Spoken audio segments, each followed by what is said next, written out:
Hola, ¿qué tal? Soy su amigo Alfonso Suaste Puerto y les doy la bienvenida a su programa Enfoque Jurídico. Agradezco igualmente a todas las seguidoras y seguidores del programa a través de las redes sociales, Facebook, Twitter y www.barra de opinión jurídica. En esta ocasión tenemos como invitada a la maestra Violeta Yelí Meneses Molina. Ella actualmente es jueza de partido civil especializada en materia familiar en la ciudad de Irapuato, Guanajuato. Ella es licenciada en Derecho, egresada de la Universidad de Guanajuato. Tiene también su maestría en Derecho por la Universidad de Navarra, España. El tema en esta ocasión a tratar es criterios relevantes de la Suprema Corte de Justicia de la Nación en materia de alimentos. Maestra Yelí, le doy la bienvenida a su programa y le agradezco también el que haya tomado y aceptado la invitación. No, muchas gracias. Al contrario, les agradezco yo la oportunidad de compartir estas opiniones con respecto a criterios que ha determinado la Suprema Corte de Justicia de la Nación en relación a temas de derecho familiar, en este caso relacionados directamente con las acciones alimentarias, que resultan de observancia obligatoria y de aplicación obligatoria para todas las autoridades de este país, pero que además con el nuevo paradigma que se está estableciendo en la Constitución, pues tenemos que atender acorde con lo que establece tanto nuestra Constitución, nuestra legislación, como también los tratados internacionales de los cuales México es parte. Tenemos la obligación, todas las autoridades, de aplicar, difundir y en todo caso respetar estos derechos fundamentales en aplicación también de los principios de universalidad, de interdependencia, de indivisibilidad y de progresividad, que no son otra cosa sino que la universalidad de los derechos humanos implicará que el simple hecho de pertenecer a la raza humana implicará que nosotros debamos respetar estos derechos humanos sin necesidad o sin tener ninguna distinción de raza, credo, preferencias sexuales, etc. El de interdependencia implica que todos los derechos humanos tienen relación con todos los demás derechos de las personas, de manera tal que al respetar un derecho humano tendemos también a respetar toda la integralidad de los derechos de esa persona, o también al vulnerar o restringir esos derechos, también restringimos otros ciertos derechos humanos. El de indivisibilidad, que implica que ningún derecho humano es fragmentable o divisible, y el de progresividad, que establece que todo el Estado mexicano tiene la obligación de ir en vanguardia, tutelando los derechos de las personas y nunca en retroceso. También a ello podemos aunar los principios pro persona y que no es otra cosa, sino que aplicar el derecho que mayor beneficie a las personas, e incluso el tratado que mejor beneficie a las personas, y también las restricciones que se vayan a hacer con respecto a estos derechos sea el que menos vulnere a ese derecho humano. Estas son las novedades que existen, que tenemos que tutelar, y de acuerdo a ello la Suprema Corte de Justicia ha emitido criterios de jurisprudencia, ya sea por contradicción o por revisiones, que son de observancia obligatoria para nosotros y que modifican mucho el paradigma que se tenía con respecto de, en este caso, del derecho familiar. Bien. Por ello es importante y les agradezco pues este foro para expresarlo. Al contrario, maestra Yelí, yo le agradezco y bueno, creo que va a ser una charla, una plática de mucho interés para todo el foro, sobre todo porque el tema de alimentos es un área, un tema que yo creo que usted como juzgadora ve todos los días en el tribunal en el que está en funciones. Así es. Así es, esto es importante por eso, tiene mucha relevancia y además no solo en las cuestiones jurídicas, también en lo cotidiano es importante para las personas saber cuáles son los criterios y las pautas para, en todo caso, tutelar este derecho. Muy bien. Para entrar en materia, en el tema, maestra, quisiera yo preguntarle, y dada esta explicación introductoria que muy clara hace usted, toda esta reforma constitucional todo este nuevo paradigma ahora de los derechos humanos, ¿cómo influye en la determinación precisamente de las cuestiones alimentarias en el derecho de familia? De forma muy directa y muy importante y trascendente, dado que estamos dentro del área de derecho civil que se rige por el estricto derecho, por el principio de estricto derecho, debemos salvaguardar el estricto derecho, deben de establecerse estas pautas, pero también difícilmente antes a este paradigma, a estas reformas constitucionales, el juzgador tenía la oportunidad de inaplicar ciertas normas que existen, todavía prevalecen, que son por sí mismas, algunas per se violatorias de derechos humanos y otras aplicaciones que podrían afectar en cierta forma derechos humanos. También era difícil salvaguardar derechos que no se encontraban solicitados, que no se encontraban peticionados, y entonces era difícil para un juzgador y difícil también para las partes tener el acceso total a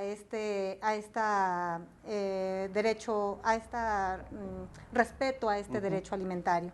Entonces, de manera directa, con este nuevo paradigma, se están modificando cargas probatorias, se está modificando el que se pueda, en todo caso, inaplicar ciertas normas y aplicar tratados internacionales, tutelar el derecho que más le favorece, salvaguardar los intereses de los más desprotegidos, y ello garantiza una protección total, un verdadero sistema de justicia y no nada más legal, no legalista, en el que se tutelan de forma más global, más interna los derechos de las partes en un juicio.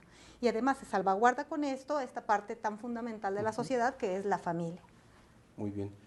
En materia de alimentos, ¿se pueden diferenciar elementos en la clasificación de los alimentos provisionales, de los alimentos definitivos, de los alimentos caídos y ahora lo que recientemente la Corte ha denominado como los retroactivos? Claro que sí. Empezando por los alimentos provisionales, estos tienen una cierta vigencia. Estos se despachan en tanto dura un procedimiento judicial para garantizar el resultado del juicio. Basta con que las partes que lo solicitan acrediten el derecho que tienen con respecto de esos alimentos y hacer la solicitud. Estos alimentos se despachan para salvaguardar la vida, por eso se despachan con esa premura. No es necesario acreditar mayor cosa más que el derecho que se tiene a ellos, pues se trata de que se salvaguarde la subsistencia de una persona, y tienen derecho a ellos, al menos en nuestro código lo establecen, los hijos menores de edad, los hijos mayores de edad que se encuentren estudiando o que se encuentren realizando algún oficio con respecto a su edad, que tengan una edad acorde al nivel en el que se encuentran estudiando, ya sea una profesión, oficio o arte.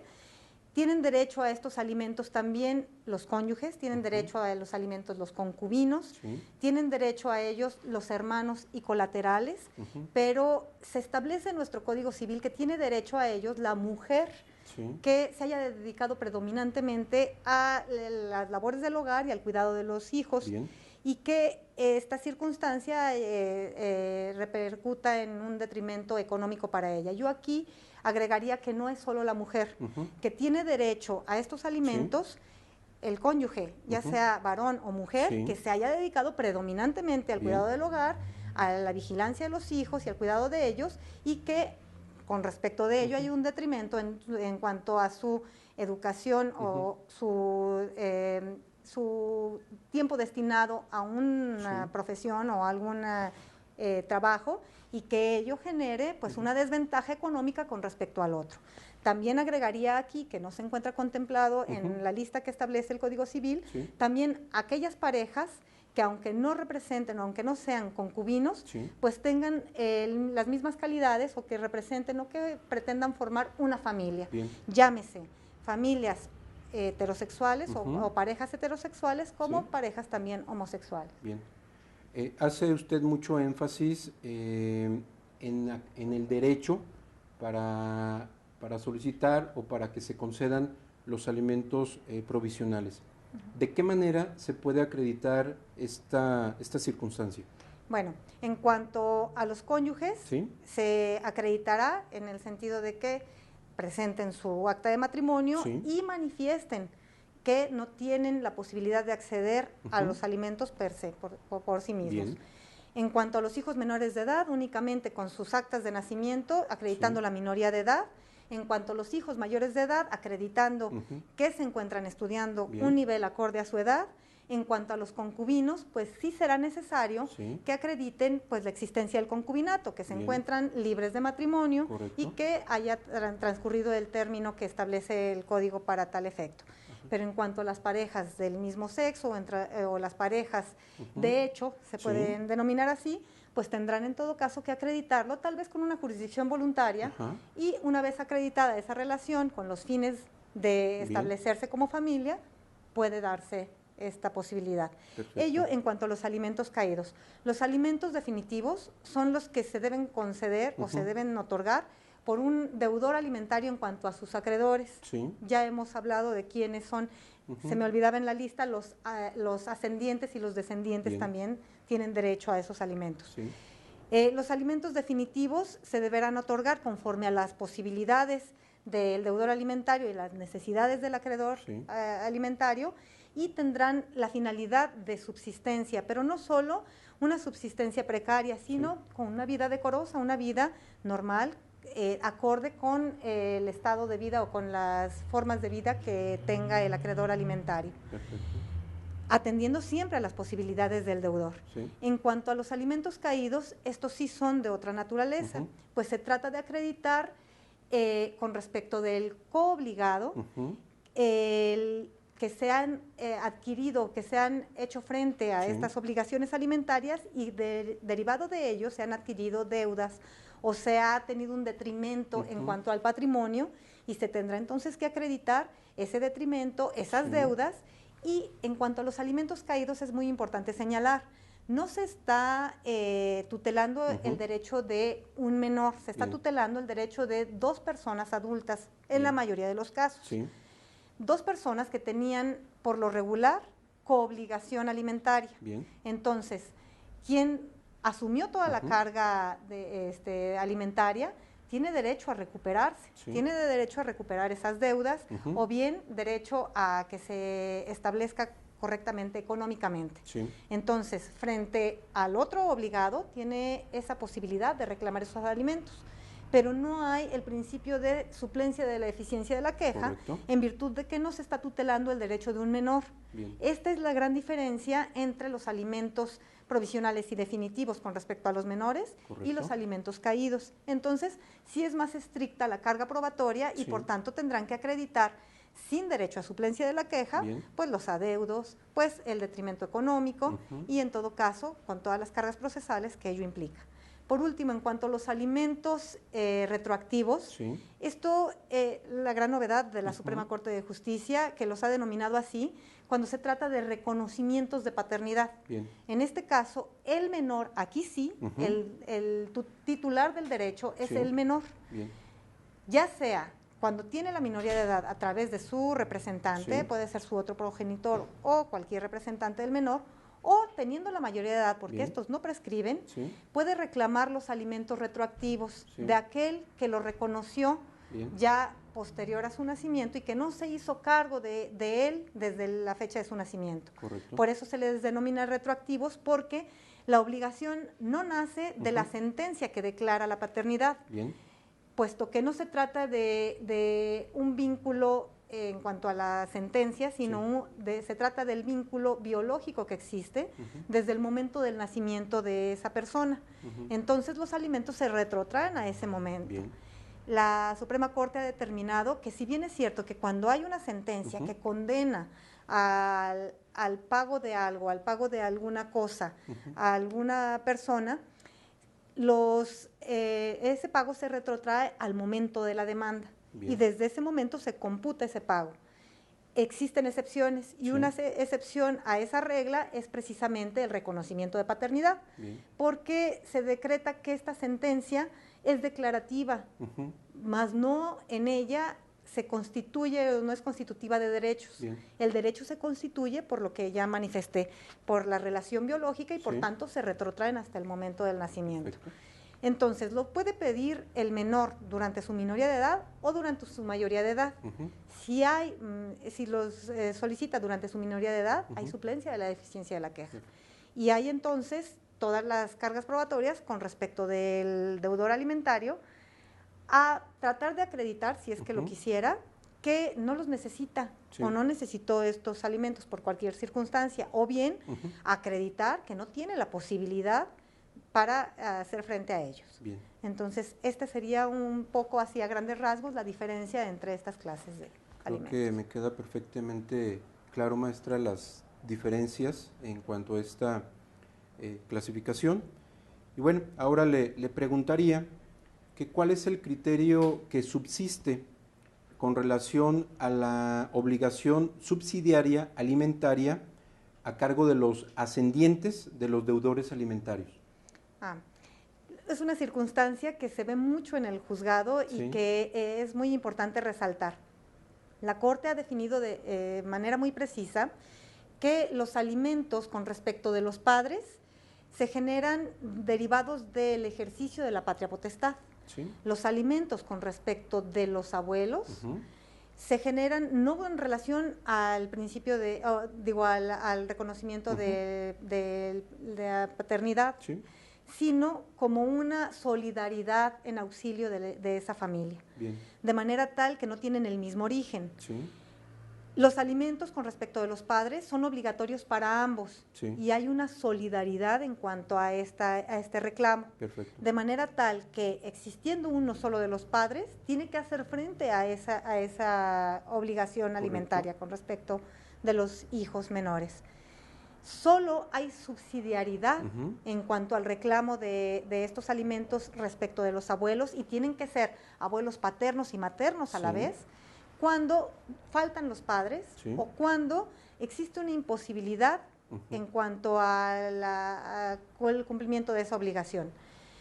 Para efecto de acreditar la falta de esos progenitores, podría ser por la muerte de esos progenitores, por la declaración de estado de ausencia o por la constitución de la ausencia del padre o el desconocimiento del paradero del mismo. Perfecto. Y se tendrá que acreditar fehacientemente. Una vez hecho eso, y si es con respecto de los dos padres, entonces se puede llamar subsidiariamente a los abuelos, a los 4, es decir, paternos y maternos. Correcto. Una vez, establecido eso, se llama a los 4 y se obliga a los 4 en las posibilidades que ellos tengan y en las necesidades del acreedor alimentario. Correcto. Y puede ser que sean distintas esas posibilidades y que las cargas se tengan que dar de forma individual, pero todos tienen que asumir esa carga. Ahora, en cuanto al segundo supuesto, que es que no puede hacer frente los progenitores el pago de estos alimentos, pues es importante destacar que este impedimento tiene que ser de manera objetiva y tiene que ser un impedimento no material, sino una imposibilidad, por ejemplo, que se establezca por alguna enfermedad, por alguna incapacidad y no precisamente con respecto a una cuestión de falta de trabajo económica en detrimento, porque tal como nosotros fijamos los alimentos al momento en el que se determina una sentencia, no solo con las riquezas existentes o con el trabajo existente, sino con la posibilidad de generar esas riquezas acorde con la edad, acorde con la salud y demás, de la misma manera se tiene que determinar pues esta imposibilidad. Si existe una mínima posibilidad de que los padres, que son los obligados primarios a hacer frente a esta obligación, puedan hacer frente a ella, es imposible que llamemos subsidiariamente a los abuelos. Entonces tendrán que cumplir con esos requisitos para que, en todo caso, se pueda llamar a los abuelos. Bien, en cuanto a la imposibilidad que refiere usted, aquí también puede entrar lo relativo a algún tipo de enfermedad, Claro. alguna imposibilidad o una inhabilitación más bien para Una trabajar. incapacidad para trabajar, claro que sí. Lo que pasa es que esta determinación tiene que estar fijada Sí. específicamente. Hay enfermedades que no te incapacitan para Correcto. generar riqueza. Ujú. A lo mejor no podrás trabajar en lo que tenías Sí. ordinariamente acostumbrado, pero puedes generar riqueza de alguna otra manera. Ujú. Esta posibilidad se tiene que considerar. Bien. Entonces sí. Nada más para hacer un poquito más de énfasis. Aquí hablamos de la concurrencia de ambos padres que encuadren en alguna de las situaciones de falta o imposibilidad. Claro, tienen que ser ambos los que Bien. concurran en esta falta o en esta Correcto. imposibilidad. Si al menos hay uno que pueda Bien.